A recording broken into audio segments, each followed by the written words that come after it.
नमस्कार दोस्तों, मैं फिर से हाजिर हूँ आपके लिए पर्सनल लोन सीरीज के एक और इन्फॉर्मेटिव वीडियो के साथ। आज के वीडियो का टॉपिक है IDFC first bank personal loan scheme.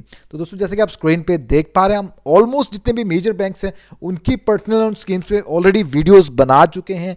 इसके अलावा loan against property, mortgage loan या जिनको आप मॉर्टगेज लोन्स भी कहते हैं, उसके अलावा प्रॉपर्टी रेंटल लोन, प्रॉपर्टी से मिलने वाले रेंट के अगेंस्ट भी आप लोन ले सकते हैं, उसके लिए अलग से स्कीम है। इसके अलावा गोल्ड लोन स्कीम्स ऑलमोस्ट सभी मेजर बैंक्स के, commercial vehicles loan, personal vehicle में 4 wheelers, 2 wheelers, education loans, home loans. दोस्तों, ऑलमोस्ट हर तरह के लोन स्कीम पे आपको हमारे चैनल पे अलग से प्लेलिस्ट मिल जाएंगी, जो कि हम रेगुलरली अपडेट करते रहते हैं। और आज की वीडियो में हम बात करेंगे IDFC first bank personal loan scheme के बारे में। एक बात और, ये जो लोन स्कीम है इनके लिंक आपको हमारे डिस्क्रिप्शन बॉक्स में भी मिल जाएंगे, ऊपर आई बटन में भी और एंड स्क्रीन में भी। इसके अलावा और भी बहुत सारे इन्फॉर्मेटिव वीडियोस हैं जिनको आप हमारे चैनल पे विजिट करके देख सकते हैं। और आज के वीडियो में आपको बताऊंगा कि आईडीएफसी फर्स्ट बैंक से आप पर्सनल लोन कैसे ले सकते हैं, क्या एलिजिबिलिटी क्राइटेरिया है, पर्पज़ क्या है, मैक्सिमम कितना लोन मिलेगा, डॉक्यूमेंटेशन क्या होगी, इंटरेस्ट रेट क्या चार्ज किया जाएगा आपसे, सिक्योरिटी मार्जिन, और इसके अलावा आपसे क्या क्या चार्जेस लिए जाएंगे। मैं हूं आपका दोस्त रोहित, स्वागत करता हूं आप सबका टेकी पंडित में, और जुड़े रहिए हमारे साथ और भी ऐसे इंफॉर्मेशनल वीडियोस के लिए। तो आइए स्टार्ट करते हैं आज का ये वीडियो।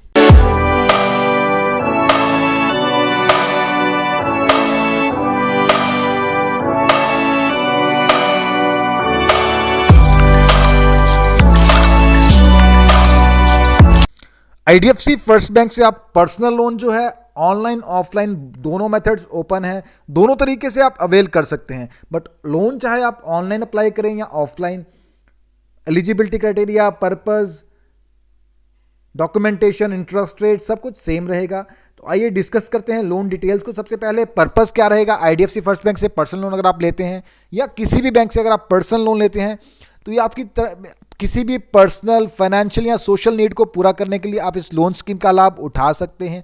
ये टोटली आपकी डिस्क्रिप्शन रहती है कि आप इस पैसे को किस तरह से यूज़ कर सकते हैं। आप इस पैसे को अपनी कोई मेडिकल रिक्वायरमेंट है, एजुकेशन है, ट्रैवलिंग है, हॉलीडे है, या कोई हाउस की रेनोवेशन या रिपेयर कर रहे हैं, आप किसी भी अपनी लेजिटिमेट नीड को पूरा करने के लिए इस लोन स्कीम का लाभ उठा सकते हैं। इसके अलावा अगर आपने अनऑर्गेनाइज सेक्टर से कोई भी लोन लेके रखा है जिस पे आप बहुत ज़्यादा रेट ऑफ इंटरेस्ट भर रहे हैं, तो आप उस लोन को पे ऑफ करने के लिए भी इस लोन स्कीम का लाभ उठा सकते हैं। वैसे तो बैंक इसमें एंड यूज वेरिफिकेशन नहीं करता है, ज़्यादा से ज़्यादा बैंक आपसे एक अंडरटेकिंग लेता है जिसके ऊपर आपको मेंशन करना है कि आपको किस पर्पज़ के लिए लोन चाहिए। बाद में ये टोटली आपकी डिस्क्रिप्शन रहती है कि आप इस पैसे को किस तरह से यूज़ करते हैं। तो आप इस पैसे को अपनी किसी भी लेजिटिमेट नीड को पूरा करने के लिए यूज़ कर सकते हैं, रादर देन रिस्ट्रिक्टेड एक्टिविटीज़। तो रिस्ट्रिक्टेड एक्टिविटीज़ में आप इन पैसे को ना लगाएं, वो आपके लिए बेटर रहेगा। तो एलिजिबिलिटी क्राइटेरिया क्या क्या है इस लोन स्कीम के लिए? तो अगर आप सेल्फ एम्प्लॉयड हैं, सेल्फ एम्प्लॉयड अगर आप कोई सेल्फ एम्प्लॉयड प्रोफेशनल भी हो सकते हैं, लाइक सीए, डॉक्टर, इंजीनियर, या आप कोई स्मॉल बिजनेसमैन है, तो बिजनेस आपका जो है मस्ट हैव बीन एग्जिस्टेंस, कम से कम लास्ट 3 साल से एग्जिस्टेंस में होना चाहिए। ऐसा नहीं है कि आपने लास्ट ईयर बिजनेस स्टार्ट किया या अभी स्टार्ट किया है तो आप लोग एलिजिबल नहीं है। कम से कम लास्ट 3 साल से बिजनेस लास्ट 3 साल से एग्जिस्टेंस में होना चाहिए, और लास्ट 2 ईयर से बिजनेस जो है आपका प्रॉफिट में होना चाहिए। ये असेसमेंट की जाएगी आपकी बैलेंस शीट से और प्रॉफिट एंड लॉस स्टेटमेंट से। और मिनिमम एज जो एम्प्लॉय करने की है फॉर बिजनेसमैन और सेल्फ एम्प्लॉयड 28 ईयर्स, और मैक्सिमम जो है 68 ईयर्स होना चाहिए at the time of loan maturity. जब आपका लोन क्लोज होगा, अगर आप बिजनेसमैन है या सेल्फ एम्प्लॉयड है, तो आपकी एज 68 से ज़्यादा नहीं होनी चाहिए। तो 68 में आपको ये पूरा लोन पे ऑफ करना होगा। चाहे आप 65 में ही इस लोन को अवेल करेंगे, तब भी आपको 68 में ये लोन पूरा पे ऑफ करना होगा। तो अगर आप सैलरीड हैं तो कम से कम जो एज रखी गई है वो 23 है। और ये एज क्राइटेरिया जो है बैंक टू बैंक भी वेरी करता है। मोस्टली बैंक 21 ईयर्स लेते हैं पर्सनल लोन के लिए, कुछ बैंक 18 ईयर्स पे भी देते हैं सैलरीड को। बट आईडीएफसी फर्स्ट बैंक ने मिनिमम रखा है सैलरीड के लिए 23 और नॉन सैलरीड के लिए 28, और सैलरीड के लिए जो मैक्सिमम एज है वो 58 ईयर्स है फॉर लोन मैच्योरिटी, और नॉन सैलरीड के लिए 68 ईयर्स है। तो क्वांटम कितना है इस लोन में? Minimum 1 lakh rupees, maximum 25 lakhs. तो 1 लाख से 25 के बीच में आपको कोई भी अमाउंट मिल सकता है, depending upon your repaying capacity. Totally depend करेगा आपकी रीपेइंग कैपेसिटी पे, आपकी सैलरी कितनी है या आपकी इनकम कितनी है, उसके प्रोपोर्शनेट आपको लोन दिया जाएगा।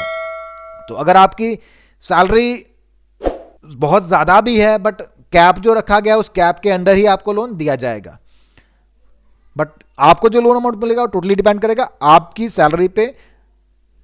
डॉक्यूमेंटेशन के में आपको देना होगा सबसे पहले अपना आईडी प्रूफ। आईडी प्रूफ में आप दे सकते हैं PAN card, voter card, driving licence.